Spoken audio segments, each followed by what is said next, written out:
Car Dieu a tant aimé le monde qu'il a donné son Fils unique, afin que quiconque croit en lui ne périsse point, mais qu'il ait la vie éternelle. Jean chapitre 3, le verset 16. Bonjour, chers frères et sœurs dans le Seigneur, c'est votre humble serviteur du livre.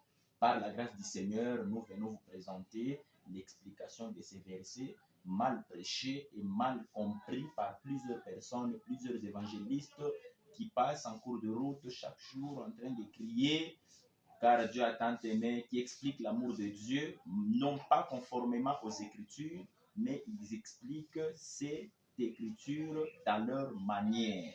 Nous sommes sur notre chaîne YouTube, La Sainte Doctrine. Veuillez vous abonner et appuyer sur la cloche des notifications afin de ne pas rater nos prochains programmes. Que Dieu vous bénisse abondamment. Nous allons entrer dans le vif du sujet qui est le verset de Jean chapitre 3, le verset 16, qui dit « Car Dieu a tant aimé le monde qu'il a donné son Fils unique, afin que quiconque croit en lui ne périsse point, mais qu'il ait la vie éternelle. » Nous allons essayer de dépiécer mot à mot ces versets. Nous allons dépiécer terme à terme, phrase à phrase, lentement, afin que l'Éternel puisse nous agréer dans notre exégèse. Que Dieu soit béni.